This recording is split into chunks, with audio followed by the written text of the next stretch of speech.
আকাশে ভোরের লাল আভা, দূরের মাইক থেকে ভেসে আসছে বীরেন্দ্রকৃষ্ণ ভদ্রের কণ্ঠে মহালয়ার গান। আর তার মধ্যেই আমাদের শুরু হচ্ছে একটা নতুন road trip, Kolkata to Munsiyari 2025।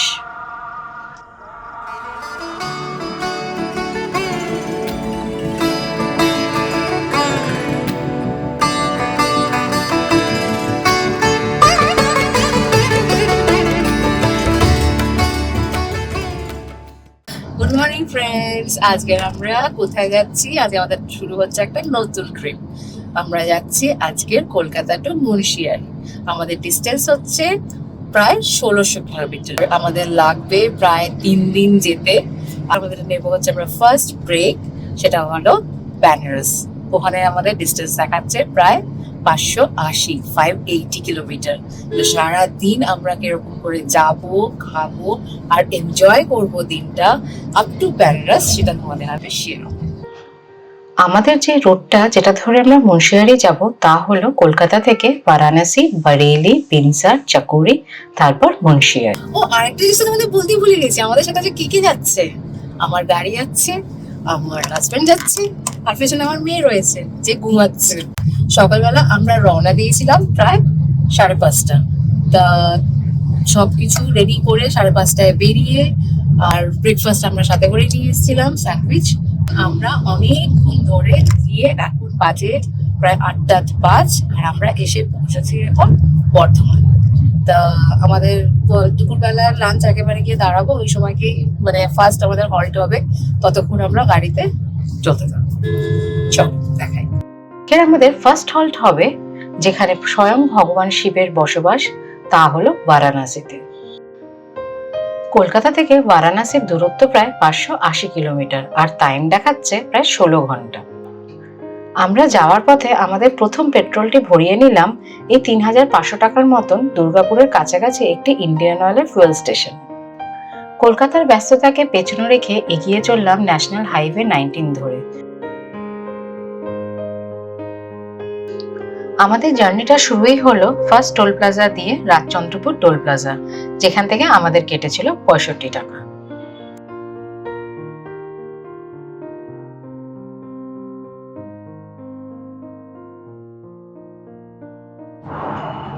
দেখো আমার মেয়ে ঘুম থেকে উঠেছে, আর উঠে ব্রেকফাস্ট খাওয়া শুরু করে দিয়েছে। ক ঘন্টা ঘুমালি দিয়ে? 9 ঘন্টা, প্রায় 16 ঘন্টার জার্নি। সেখানে ঘুমিয়েছে প্রায় 4 ঘন্টা, না 3 ঘন্টা। মানে যতক্ষণ গাড়িতে এসে ততক্ষণ ঘুমিয়ে নিয়েছে। এখন উঠে ব্রেকফাস্ট করছে, আর আমরা এসে গেছি এখন দুর্গাপুর। তারপরে দেখাচ্ছি পরের আপডেটের জন্য।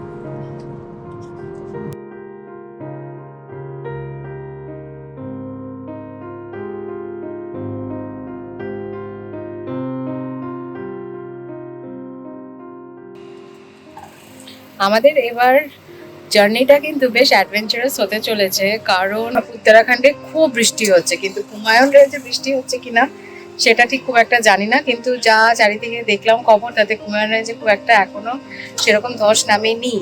তো এইবার ওখানে গিয়ে কিরকম কি হয় সেই আপডেটটা তোমাদের আমি সেখানে দিতে পারবো। তো যাই, তারপরে আজকে তো ফার্স্ট আমরা বেনারসে থাকবো, তারপরে কি কোথায় থাকি আর কিরকম সব সিচুয়েশন তোমাদের যেতে যেতে সবকিছু দেখা। চল, এখন বাজে 9:11, বেশ তাড়াতাড়ি পৌঁছেছি। রাস্তা খুব ভালোই রয়েছে। 9 ঘন্টা বাকি। তা হ্যাঁ, বেনারস যেতে 9 ঘন্টা বাকি, আর দেখাচ্ছে 467, 6:11। আর মাঝখানে আমরা লাঞ্চ করবো, তো তারপর সবকিছু নিয়ে কতটা টাইম লাগে সেটা আমাদের রাস্তায় দেখাচ্ছি। চলো।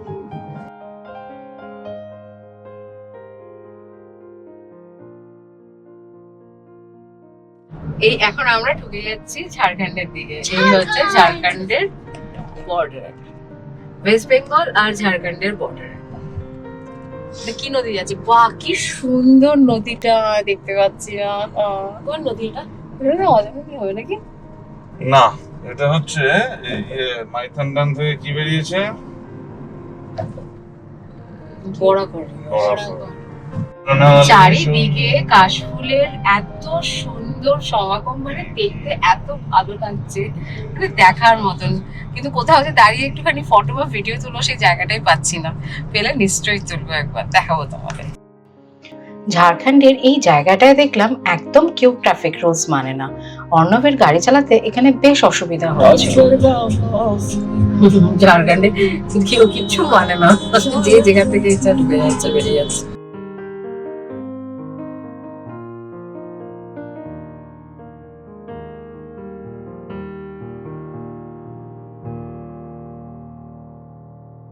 ঝাড়খণ্ডে কেউ কোনো সিগন্যাল মানে না, যে যেখান থেকে পাচ্ছে ঢুকে বেরিয়ে যাচ্ছে।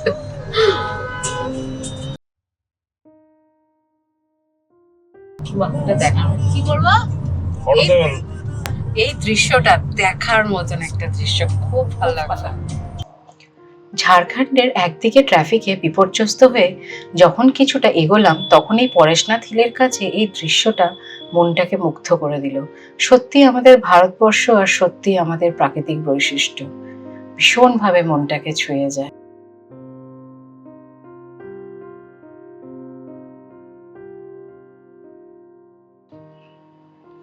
কিন্তু একটা কথা সবাইকে বলে রাখি, এই হাইওয়েতে গাড়ি চালানোর সময় মাথা ও মন কিন্তু দুটোকে ভীষণভাবে সজাগ রাখা উচিত, কারণ তার উদাহরণ আমরা কিছুক্ষণ পরেই পেয়ে গেলাম।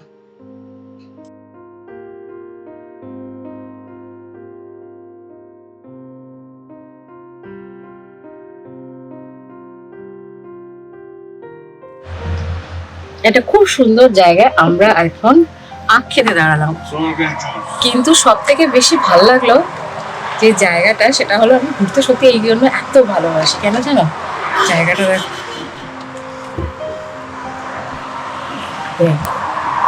পুরো সবুজ, চারিদিকে ঘেরা, আর গায়েটাও খুব সুন্দর লাগছে।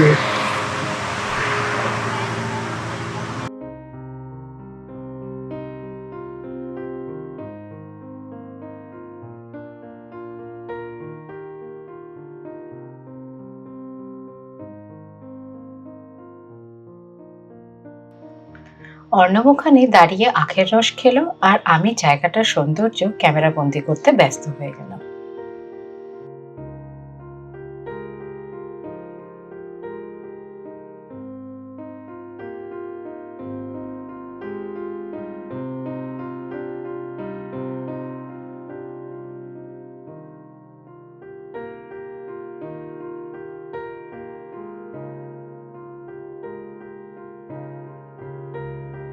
এরপরে শান্তিতে চারিদিকে দেখতে দেখতে চললাম আমাদের গন্তব্যের দিকে।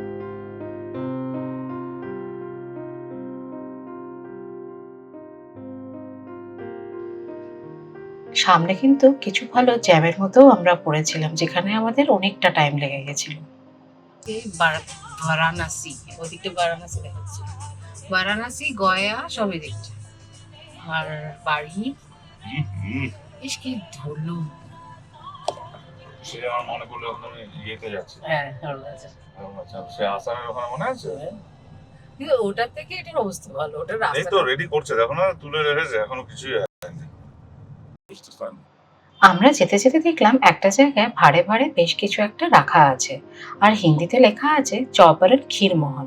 আমি ভাবলাম হয়তো চম্পারন বিক্রি হচ্ছে, পরে দেখলাম না, ওটা চৌপারন জায়গাটার নাম, যা নাকি ক্ষীরমোহন মিষ্টির জন্য বিখ্যাত। স্বয়ং মহাত্মা গান্ধী নাকি 1942 সালে কুইট ইন্ডিয়া মুভমেন্টের সময় এখানে এসে মিষ্টি খেয়েছিলেন।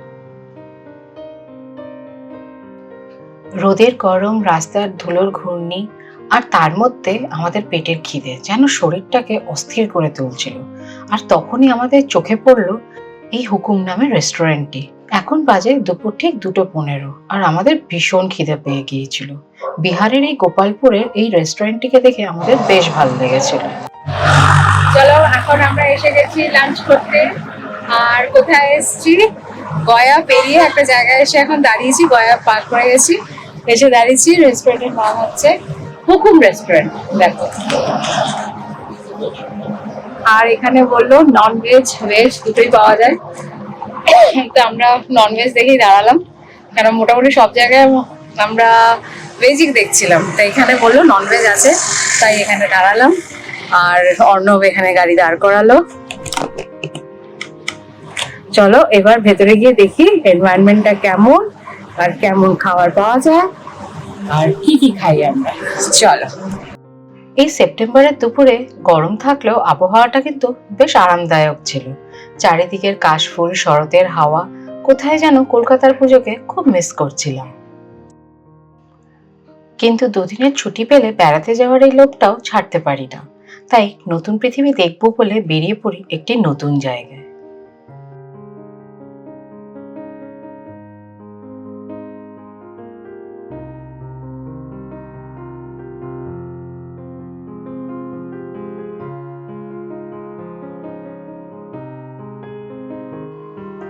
এই প্রথম আমরা বিহারে লাঞ্চ সারতে চলেছি।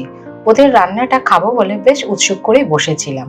নিয়ে নিলাম বাটার চিকেন, চিকেন কোরমা আর রুটি, আর সাথে নিলাম ভাত, কারণ আমরা বাঙালি তো একটু ভাত না হলেও চলে না। খাওয়াটা কিন্তু বেশ স্পাইসি ছিল, ঝাল ঝাল। এত দূরে কোথাও গেলে এত স্পাইসি খাবার না খাওয়াই ভালো। ভীষণ ভালো খেলাম, কিন্তু খুব রিচ ছিল, ট্রেমেন্ডাস ঝাল ছিল। আমরা ভীষণ ঝাল খাই, কিন্তু তার থেকেও বেশি ঝাল ছিল। তো দিয়া খুব ভালো খেয়েছে, খুব ঝাল ঝাল ছিল বলে। আর আমাদের বিল হয়েছে সব নিয়ে প্রায় 975। একটু এক্সপেন্সিভ ছিল খাবার দাবার, কিন্তু ভালো খেয়েছি, খারাপ না। আর ভালোই ছিল, খাওয়ার কোয়ালিটি ভীষণ ভালো ছিল, খুব ভালো ছিল, কিন্তু একটু স্পাইসি ছিল। যারা যারা ঝাল খেতে ভালোবাসে না তাদের জন্য একদম এই রান্নাটা নয়, কিন্তু যারা ঝাল খেতে ভীষণ ভালোবাসে, স্পাইসি খেতে ভালোবাসে, ঠিক তাদের জন্য এই রান্নাটা। তা আমাদের বেশ ভালোই লাগলো। তা এখন আমরা বেরোচ্ছি, আর পৌঁছবো, আমাদের বাকি আছে প্রায় 4.5 ঘন্টা। তারপরে গিয়ে ঢুকবো আমরা বেনারস। আর আমাদের হোটেলের যতদূর মনে হয় আতিথিয়াম হোটেল আমাদের। তা এবার যাই, ওখানে গিয়েই আমরা বুক করবো হোটেলটা। তা চলো, এবার নেক্সট আপডেট তোমাদের পরে দেখাচ্ছি।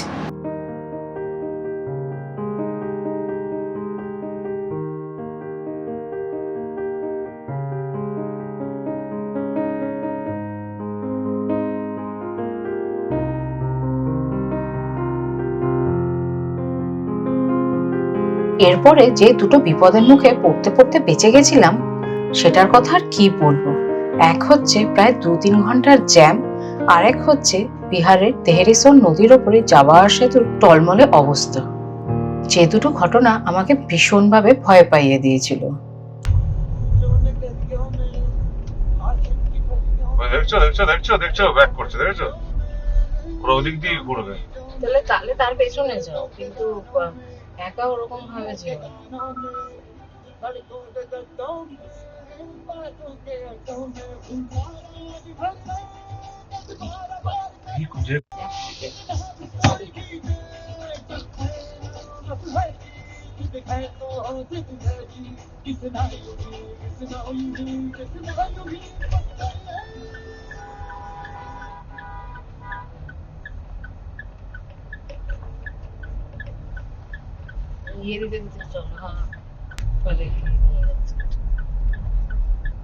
ও তো অন্য রাস্তায় যাচ্ছে। হ্যাঁ ঠিক আছে, চল।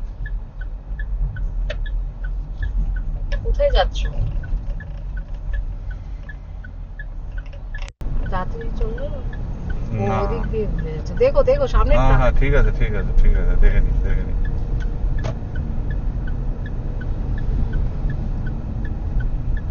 সব ওদিকেই যাচ্ছে।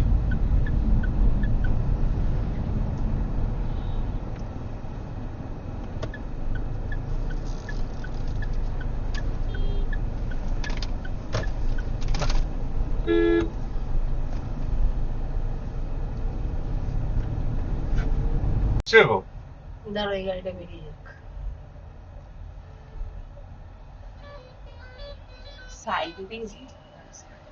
আমি তো আর মাঝখান দিয়ে বেরিয়ে যেতে পারি না, ওরা হলে মাঝখান দিয়ে বেরিয়ে দিয়ে চলে যাবে। কি গো, একটা বিশাল বড় জ্যামের সামনে এসে পড়েছে।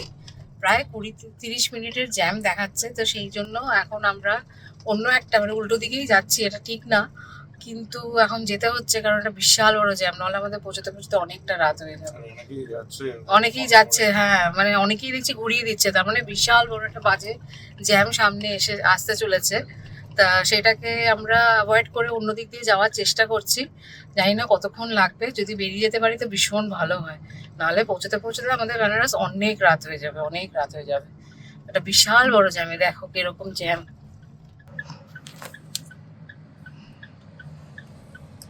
দেখেছো কিভাবে একটা জ্যাম। পুরো ট্রাক দাঁড়িয়ে আছে, কেউ যেতে পারছে না। ওই জন্য আমাদের এরকম ভাবে যেতে হচ্ছে। সবাই যাচ্ছে, আমরা বলে নয়, অনেকেই এরকম ভাবে ঘুরে যাচ্ছে।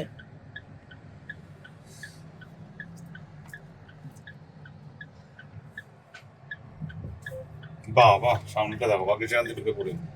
বাবারে সই, আমি ভাবছিলাম তেজ ওদিক দিয়ে গেলে কিরকম হয়। অবশ্য না, এদিক দিয়ে রাস্তা আছে। এটা বিশাল বড় জ্যাম। দেখা যাক এখন এটা ক্রস করতে পারলে ভালো হয়। দেখাচ্ছি বা বলছি যে এরপরে কি হতে চলেছে, যদি তাড়াতাড়ি বেরিয়ে যেতে পারি তাহলে বিশাল ভালো হয়, বিশাল। লোক দাঁড়িয়ে আছে, এটা ক্রস করতে গেলে আজকে রাতে 12টা হয়ে গেছে।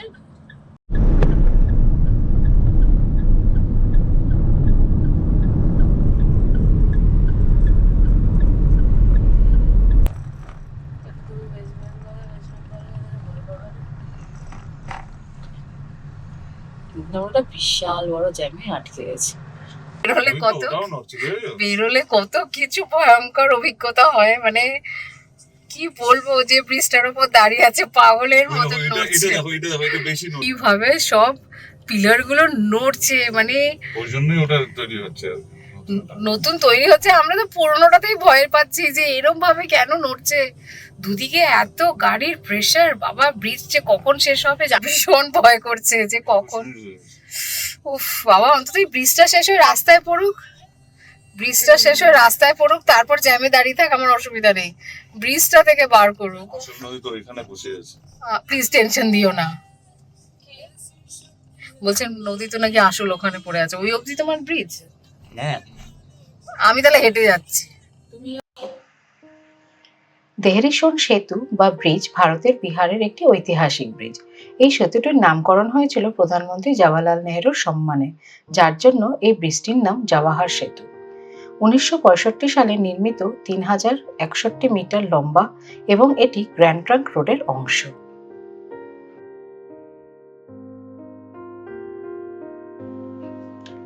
দিনের আলো কমে এলে হাইওয়েতে সূর্যাস্তের রঙে ভরে যায় আকাশটা। যাত্রা অনেক লম্বা, কিন্তু মন ভরছে প্রতিটি দৃশ্যের সৌন্দর্যে। মনে হচ্ছে এই যেন জীবনের এক অসাধারণ পথ। টাটা মোটরস ছিল, খুব সুন্দর, মানে পেছনে পাহাড় আর সামনে আইটিআই কলেজ, একটা ITI Sasaram college, famous college. Famous college, যাবো কি, খুব ভালো দেখতে। গাড়ি তখন ছুটছে বিহারের মাটিতে, আর কিছুক্ষণের মধ্যেই আমরা ছাড়িয়ে যাব বিহার, প্রবেশ করব উত্তরপ্রদেশের বর্ডারে। আমাদের কিন্তু সারাদিনে প্রায় 11টা টোল ক্রস করতে হয়েছিল, আর আমাদের টোল ক্রস করতে কত টাকা লেগেছিল সেই হিসাবটা আমি ভিডিও শেষে তোমাদের দিয়ে দেব। আর পৌঁছাতে দেখাচ্ছে আমাদের প্রায় 2 ঘন্টা বাকি, 8টা 15 টাইম দেখাচ্ছে, 107 কিলোমিটার বাকি।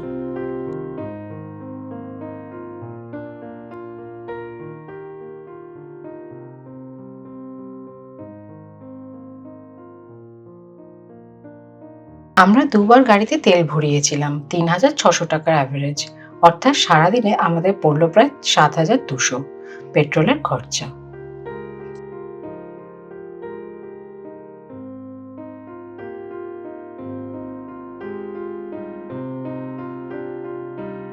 আমাদের পথে প্রায় মোট 11টি টোল প্লাজা পেরোতে হয়, আর যার জন্য আমাদের খরচ হয়েছে প্রায় 1100 টাকা।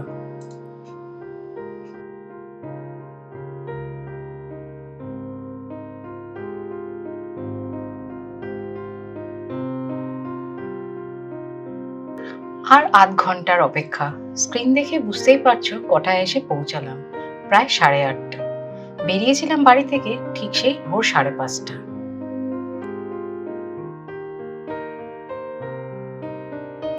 15 ঘন্টা জার্নি করে অর্ণব খুব খুশি হয়েই অবশেষে এসে পৌঁছলো বারাণসীতে। আমরাও খুব খুশি, কারণ পাহাড়ের দিকে যাওয়ার প্রথম ধাপ আজকের আমরা শেষ করলাম। এসে পৌঁছালাম হোটেল আতিথিয়াম, যা বারাণসীতে অবস্থিত।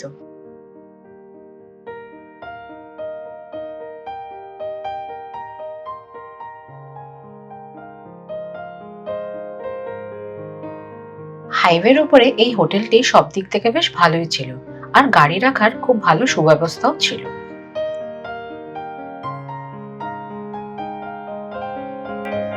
হোটেল থেকেই বলে দিল আপনারা 11টা থেকে বুক করে নিন, তাহলে 2000 টাকার বিল 1500 টাকায় হয়ে যাবে।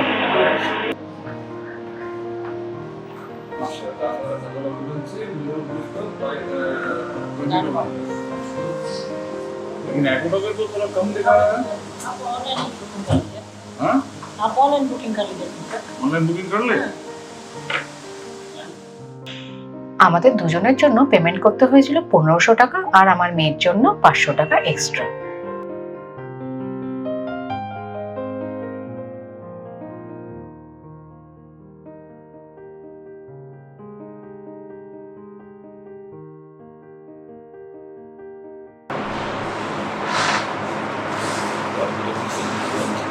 দেখতে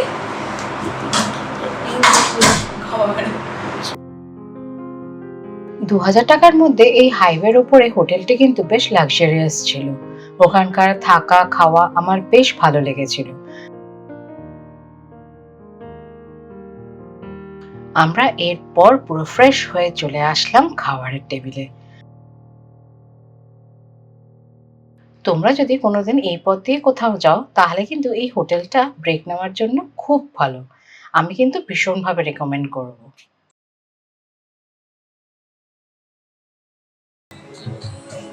এখন আমরা খেতে এসেছি। আমরা অর্ডার দিয়েছিলাম আগে থেকেই ক্রিসপি চিকেন আর ফ্রাইড রাইস, আর অর্ণব নিয়েছে চিকেন কারি আর ভাত। মোটামুটি আমাদের এটাই ডিনার, আর এখানেই আমার ব্লগ শেষ করলাম। আবার কালকে যাব আমি বারেলিতে, আর কী করলাম কালকেও দেখা হলো নতুন আপডেট। বাই। চলো আমাদের জার্নি আজকে তবে এখানেই শেষ করলাম। আমরা তিনজনে খুব টায়ার্ড, আর তার উপরে কালকে আবার 600 কিলোমিটার গাড়ি চালাতে হবে অর্ণবকে বারেলি পৌঁছানোর জন্য, আর সময় লাগবে সেই দেখাচ্ছে 12 থেকে 15 ঘন্টা। এর পরের ভিডিওতে দেখাবো কিভাবে আমরা 15 থেকে 16 ঘন্টা জার্নি করে বারেলিতে পৌঁছালাম। তোমাদের জন্য যাতে আরো ভিডিও আনতে পারি সেই উৎসাহ দেওয়ার জন্য আমার চ্যানেলটিকে সাবস্ক্রাইব করো, আর লাইক আর কমেন্ট করতে ভুলো না কিন্তু।